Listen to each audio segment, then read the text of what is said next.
I remember that day vividly, even years later. It started like any typical Friday in my calculus class. Spring break was just around the corner, and the air was thick with excitement. Our laid-back teacher, known for his easygoing approach, decided to kick back with us. He let us play a brand logo quiz on Sporkla.com, and the atmosphere in the room was electric. Everyone was laughing and answering questions, all of us feeling the thrill of the upcoming break. Suddenly, our fun was interrupted. The loudspeaker crackled to life, and the dean's voice filled the room. He sounded panicked, breathless, as he ordered everyone to go into lockdown. My heart raced. It felt surreal. This wasn't a drill. Our teacher, who usually radiated calm, turned white and jumped into action. He switched off the lights and hurried us to the back corner of the room. In that moment, everything shifted. I squeezed into the huddle with my classmates, the air heavy with tension. As we sat there, I could hear the sound of the fluorescent lights buzzing softly before it abruptly ceased. The school must have cut the power. Whispers and nervous glances were exchanged among us, and I felt a chill run down my spine. The silence was shattered by a piercing scream echoing from the hallway. A voice, wild and frantic, grew louder, screaming threats that sent shivers down my spine. "I'll kill all of you!" A wave of panic washed over us. I glanced around at my friends. 2 girls were already crying, their sobs cutting through the air like a knife. Our teacher shushed us, his face etched with fear as he urged us to stay quiet. The banging began, loud and insistent, reverberating through the door. It felt as if time stood still as the sound grew closer. Each blow against the door sent adrenaline coursing through my veins. When one of the girls let out a terrified scream, I felt my heart drop. It was terrifying,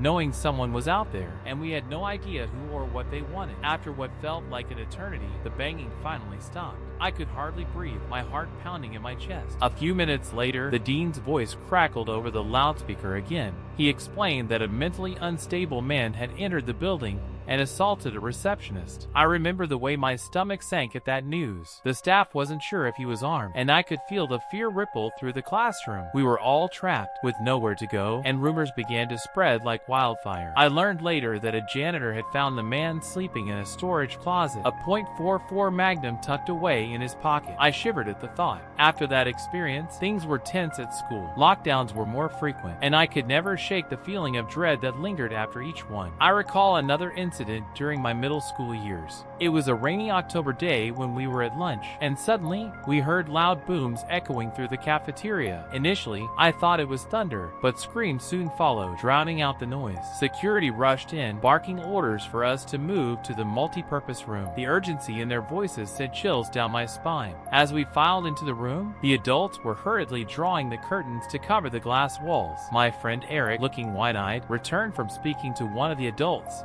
looking pale. "There's a guy outside," he said, his voice shaking. "He's threatening to kill anyone who tries to evict him." Later, we learned that the man was a registered sex offender. My friend Brandy, who lived nearby, told us about seeing him on Halloween, writing threats in his own blood on his window. The realization that he had been watching us made my skin crawl. I felt safer in the multi-purpose room, but that comfort was fleeting. Years passed, and I eventually found myself back at my old high school, now as a computer intern. I was thrilled to be back, even if it was just in a basement office, cramped and chaotic. It had a small, 3-person setup, a tiny escape from the buzzing of student life above. I enjoyed the work, surrounded by the technology one loved, until that fateful day when I got a call from the front office. "The school's in lockdown," the voice said, urgency lacing every word. My heart dropped. I quickly turned off the lights and texted my coworkers, hoping for a response. The basement was eerily quiet, and all I could hear was the distant murmur of chaos from above. I was alone, and for a moment, fear gripped me. Just then, the basement door creaked open,